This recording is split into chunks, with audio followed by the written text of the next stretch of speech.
Boy, it's great to be back with everybody, see so many friends we've got here today and towards the end of the campaign. And I've been out everywhere.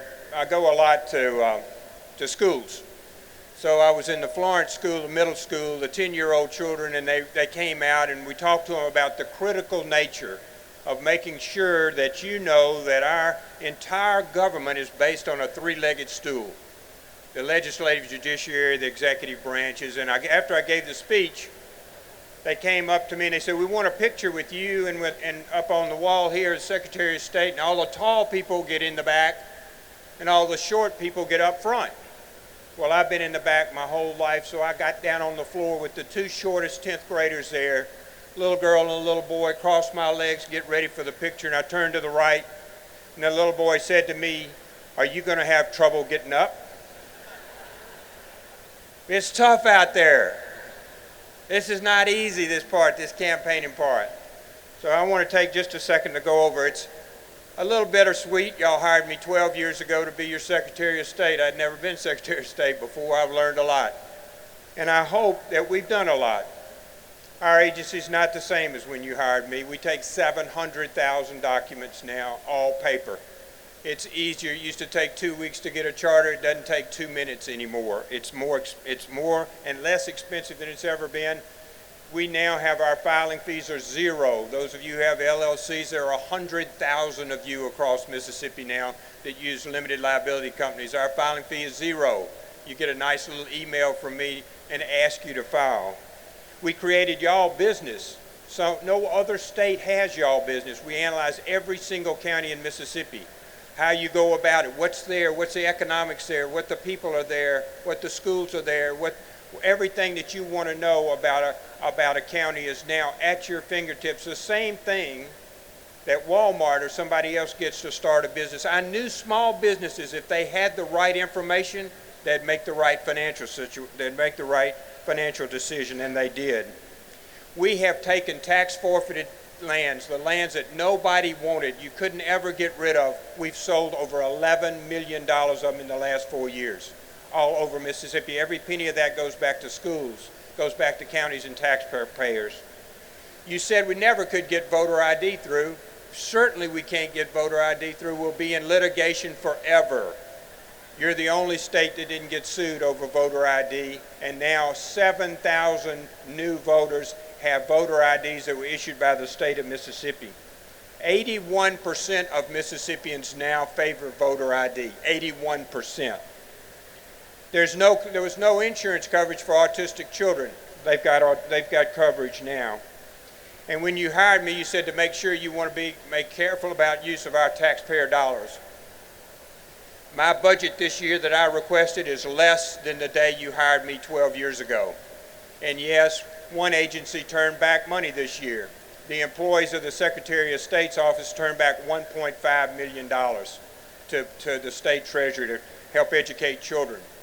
And the one other thing you said about educating children, we've got all this 16th section land, and Eric Clark, the previous Secretary of State, had worked tirelessly to raise money for 16th section land. He raised $600 million, a great accomplishment on 600,000 acres. This year, the employees of the Secretary of State's office have raised in our 12 years $1.1 billion. We've raised over $500 million more for public education in Mississippi. So let's talk about the future. Now, you know, as you've looked at the Secretary of State's office, we want to run everything like we run a business. We want the state to be run like we run our business. Our priorities will include right-sizing government, you'll see that, and educating our children. And in infrastructure, as I looked at infrastructure, those of you who are in the infrastructure business and those of you who ride on those roads, you know we need help. That help is most needed in the counties, not in the state. Mississippi is run in the counties, not in the capital. You will see us proposing infrastructure to be given to the counties where it's most needed and determined by the people who live in those counties. On health care, no person should be further than half an hour, 30 minutes away from an emergency room. And health care begins when you wake up in the morning, not when you're sick. You'll see us emphasizing that all over Mississippi as we expand the affordability and accessibility of health care in Mississippi. And small businesses, I was a small business person. We did real estate work. We did all kinds of different things. Small businesses deserve the same tax benefits as any business does. Over half of our people work in small businesses, over half of our employees. And on education, we're going to give a teacher pay raise every year, not just during an election year. Teachers don't teach just during an election year, they teach every year. We give those teachers our most precious people, our children, and we give them to them 8 and 10 hours a day. They deserve to be compensated, and even as importantly, they deserve to be respected as we go forward. You just saw that we were the #1 state today, the #1 state for growth in math and in reading. That comes from hard work by children, parents, teachers, and the administrators, and we need to make sure that they have all the assets. And next year, instead of funding 19 pre-collaboratives for pre-K, we're going to fund 50 of them. Every child, there's 9,000 children that don't have access to pre-K in Mississippi. Next year they'll have access. We're planting those seeds. That's the seeds for the future for Mississippi. And in addition to that, 70% of our kids don't get a college degree. They need an economic paying job that they can live off of and raise their families on. You will see career technical expand in Mississippi. You'll see community colleges and high schools all over Mississippi teaching our young people skills, hand skills that they can use. As we go through all of this, I'm going to come back to businesses, and I hope y'all are all listening, because if you hire me next Tuesday, I'm going to come back and ask you to do this. I want you to do one thing. Each and every one of you, I want you to do one thing for public education. I want you to go teach in that school. I want you to give them the equipment you're not using. I want you to let them shadow you at work. I want you to hire them for the summer. I want you to know that your next employee is sitting in the senior high school class. You have got to become, Mississippi businesses have got to become involved in Mississippi education. That's our future. And you know that as well as anyone. And if you hire me, you're going to hear a lot more from me about that. The last thing, the most important thing you entrusted me with was casting a ballot. On Tuesday, we will open 1,800 locations all across Mississippi with 10,000 people waiting on you to go cast a ballot. There's just to take a few minutes to do that. It won't take you 10 minutes to cast a ballot. Remember what happened last Saturday. Last Saturday, 80 of our men and women went into the most dangerous place and killed the man who had killed 3,000 Americans just years ago. Take a minute to go vote. Tell them it's important. You have a right to vote, and you have an obligation to vote. And that obligation is to every man, woman, and child that's defending us today, so that you can cast your ballot. I am so looking forward to working for you in a different capacity. If you like the way we've run the Secretary of State's office, you're going to love the way we run state government. Thank y'all so much. It's great to see everyone.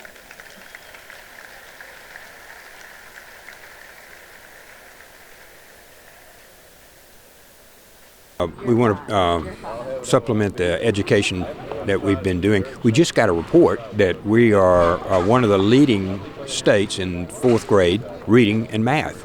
Tremendous positive things have been done in Mississippi. We're going to take that 4th grade all the way up to the 12th grade, and we need to support that. You'll see us supporting teacher pay raises every year.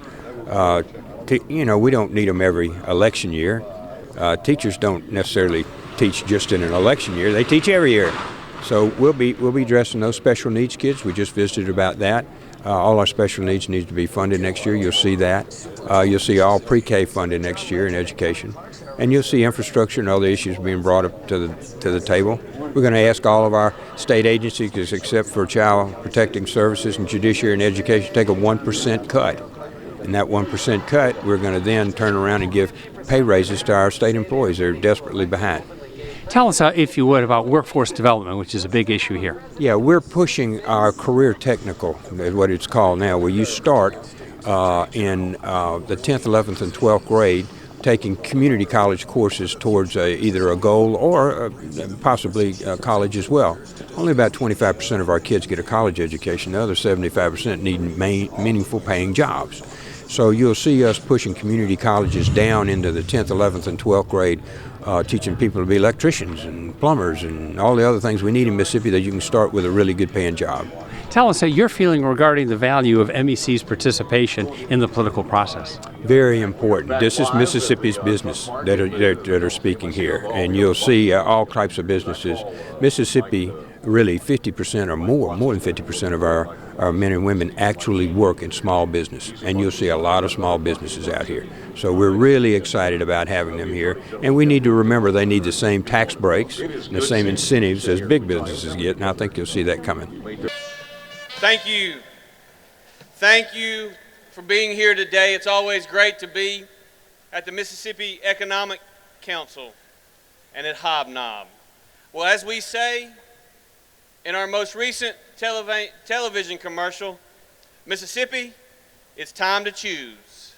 We're just 5 days from the election, and as Speaker Gunn has said just recently, Mississippi is headed in the right direction.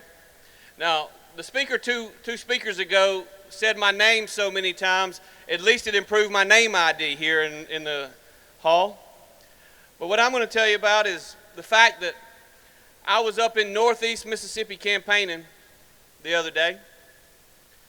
And as I was campaigning, I was in Houston, and I left Houston, and I was headed toward Itawamba County. I was going to Fulton that night, and as I was trying to decide which direction we were going to go in, we decided to go on the Natchez Trace. The reason we chose to go on the Natchez Trace is because it's been real busy, and you don't get great cell phone coverage on the Natchez Trace. And so every now and then we'll get on it so that we don't have to answer the calls.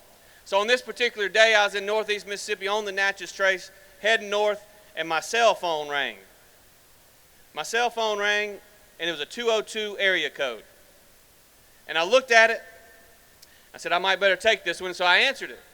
And for the first time in my life, the lady on the other end of the line said, this is so-and-so with the White House. The president would like to speak to you. Well, that's pretty heady stuff for a boy from Florence, Mississippi. But the first thing that went through my mind is, oh my God, I'm on the Natchez Trace. Is my phone going to drop? But as we got into that conversation and the president said, you know, Tate, I really want to come to Mississippi because that election down there is important. You know, we only have 3 governor's races in America in 2019, in Kentucky, in Louisiana, and in Mississippi. And so not only is the election next Tuesday critically important for the future of Mississippi, it's also critically important when moving into the 2020 elections. If you believe that our country is headed in the right direction, if you believe that the worst thing that we could do is go back to the days of more government, less freedom, more taxes, more regulation. If you believe we ought to go to a time in our state and in our country, and you support President Trump, next Tuesday is critically important. But not only is it important to the 2020 elections, it's critically important for the future of Mississippi. You've heard me time and time again stand on this very stage and talk to you about what is most important for the future of our state. We need a governor focused on job creation, bringing better and higher paying jobs to Mississippi. The way we get there is through investment in workforce development and investment in workforce training. That is the reason in this campaign I have proposed a $100 million capital investment in our community colleges to get our people ready and prepared to do the jobs not of the last 50 years, but the jobs of the next 50 years. But to do that, as you know, I don't believe that government creates jobs. I believe that government creates an environment which encourages those of you in the private sector to invest capital and create jobs. And the way in which we create that environment really is threefold. Number one, we have to have a fiscally responsible government. As Speaker Gunn said earlier, Mississippi today is in the best financial shape we've ever been in. Mississippi today is in the best fiscal shape we have ever been in. When I walked in the office in January of 2004 as our state's chief financial officer, Mississippi had $13 million in our rainy day fund. We ended our fiscal year on June 30th. We had a full rainy day fund, 10% of our annual operating budget, $554 million set aside for a rainy day. Because what we as Mississippians know better than most, whether it's an economic disaster or a natural disaster, there are always going to be days that rain. And you as taxpayers deserve to have a government that is prepared for it. We have a truly balanced budget that only spends recurring revenue for recurring expenditures. We only appropriated 98% of our expected revenue. We collected $350 million more in the fiscal year that ended June 30th than the year before, and we've collected over $80 million more in the first 3 months of this fiscal year than was originally projected. Mississippi is on the rise. The second thing we must do if we're going to see long-term economic growth and prosperity as Mississippi is we must have a tax code that is fair, one that is flat, one that encourages economic development, not one that discourages it. That's the reason that Republicans passed the largest tax cut in Mississippi history. Now the other side screamed and yelled and said, oh my goodness, if y'all do that, revenues are going to vanish. We're not going to have enough money to run state government. I just told you that we collected $350 million more. The other side would say in spite of, I'd say because of the largest tax cut in Mississippi history. You see, the liberal Democrats believe that government is entitled to everything that you make, and anything that they let you keep, you ought to be thankful for. We, on the other hand, believe that government doesn't have anything that it doesn't first take from somebody else. And while there are core functions of government that we must fund, we believe that you know better how to spend your money than any governmental entity ever will. If Mississippi chooses to go in a different direction next Tuesday and elect the liberal Democrats to lead our state, they've already promised they're going to repeal those tax cuts. Everyone in here that pays income taxes, your taxes are going to go up. But not only will every one of your income taxes go up, let's look around the room here. Let's look at companies like Toyota, like Walmart, like Vertex Aerospace. Let's look at the companies that are job creators in our state. Caterpillar. Your taxes are going to go up too. Because when my opponent talks about you evil corporations, he completely ignores the hundreds of thousands of Mississippians who have good paying jobs at those entities that are providing for their families. I will tell you, if you believe in job creation and bringing higher and better paying jobs to Mississippi, it would not be wise to elect someone who promises you on the first day he's going to make your cost of doing business go up. The third thing we must do if we're going to see long-term economic growth and prosperity in Mississippi is we must improve the educational attainment level of our citizens. I mentioned earlier that we would invest $100 million in capital in creating and growing the workforce development programs at our community colleges. We'd also work to ensure that our K through 12 institutions and our community colleges are working together for dual enrollment and other things that we have already started and we're seeing tremendous progress on. But there's been a lot of lies told during this campaign. It's always true in the political season, particularly when you have liberal Democrats that are running that cannot run on what they believe in. Instead, they want to attack the other side. But let's talk a little bit about educational achievement in Mississippi. In 2011, when I was running for lieutenant governor, the national high school graduation rate was 83%. Mississippi's was 73%. Last year, the national average rose from 83% to 84%. Mississippi's during that time rose from 73% to 84%. We are now on top of the national average for high school graduation rates. That's 3,000 more kids in Mississippi every single year that have a totally different outlook on life and have a totally different set of opportunities. But our success is not limited to high school graduation rates. Just yesterday. Now I want everybody in here to imagine this. Imagine these words strung together in one sentence. Education, Mississippi, #1 in the nation. That's what was announced yesterday. And it was announced because conservative policies work.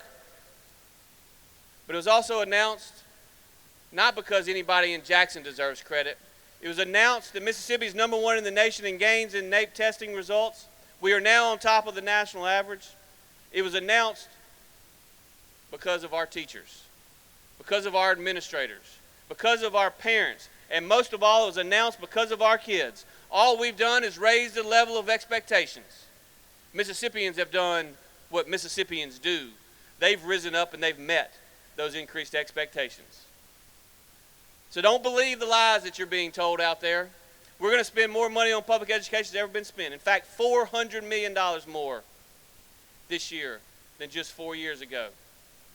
I urge you, as you go to the polls next Tuesday, think about not only what's best for you individually, but think about what's best for every single kid in Mississippi. Our educational achievement results speak for themselves. We need to continue on that path. And if we do, we will continue to grow Mississippi's economy. After all, Mississippi's in the best economic shape we've ever been in. Mississippi has the lowest unemployment rate than at any time in our state's history. Mississippi has more people working today than any time in our state's history. In fact, we have 88,000 more people working today than were working just 8 years ago. My friends, conservative policies work. They work not only for you as individuals, not only for our job creators, they work for our economy as a whole, and they work for every single Mississippian, regardless of their political views, regardless of their political affiliation. Conservative policies work for Mississippi. The election is next Tuesday. Mississippi, it's time to choose. My name is Tate Reeves. It's been my honor to serve you for the last 16 years as your Chief Financial Officer and as your Lieutenant Governor. Today, I humbly ask for your vote next Tuesday to continue Mississippi on a path to greatness. Working together, we will make Mississippi an even better place to invest capital. We'll make Mississippi an even better place to create jobs. And yes, believe it or not, we'll make Mississippi an even better place to raise a family. Thank you, and may God bless the great state of Mississippi.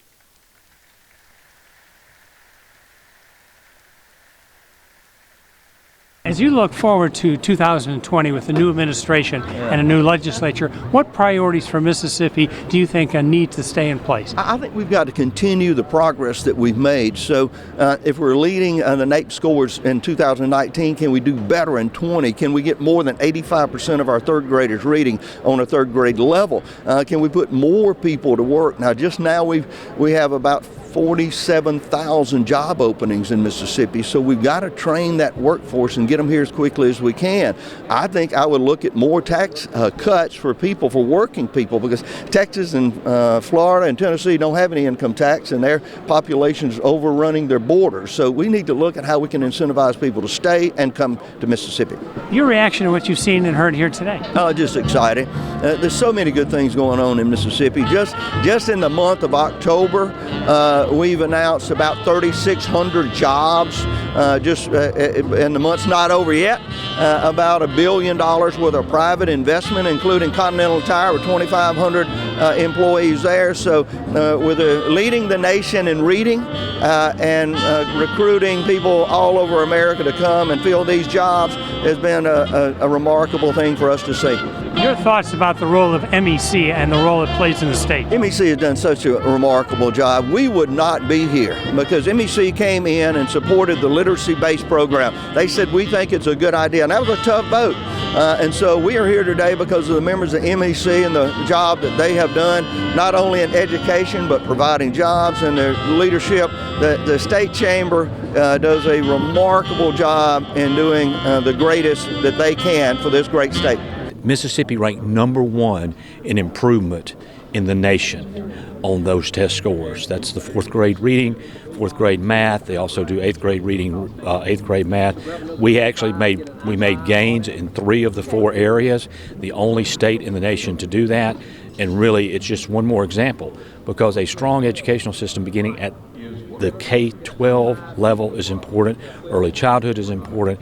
It then sets up the foundation necessary to move on to post-secondary education, to get the skills, the training, and the degrees necessary to be productive in our workforce here in Mississippi and help drive our economy.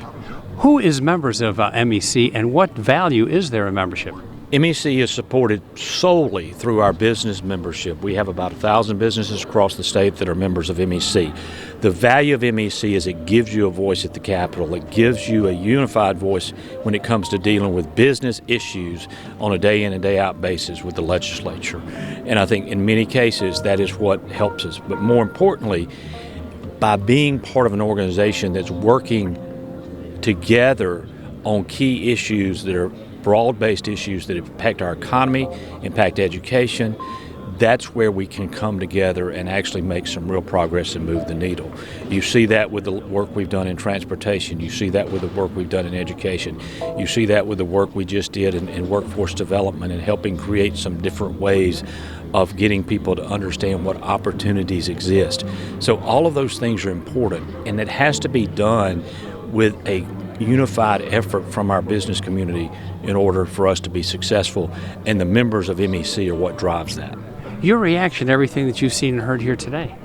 Look, this is always one of my personal favorite events. Before I ever joined the MEC staff, I think I went to the very first Hobnob as a reporter for the Clarion Ledger many years ago, and I went to that event and went, this is kind of cool. Little did I know 18 years later we would be holding Hobnob, and I would actually have the honor to be able to introduce our speakers and work with such great leaders across this state, both in the public sector, but more importantly, the leadership that MEC has from the private sector that helps guide everything we do as an organization is so valuable, and today is just a perfect example of how all that can come together. How can people get more information? Just go to mec.ms. It's real simple. mec.ms is our website, and we have information about our organization, information about how you can join. Membership has its privileges. All members of MEC that want to come today get their admission for less. Our admission to this event is $90 a person. MEC members get in for $60, so membership does have its advantages. But it's not just for our events. The advantage of membership is being part of the business community's voice of helping move Mississippi forward.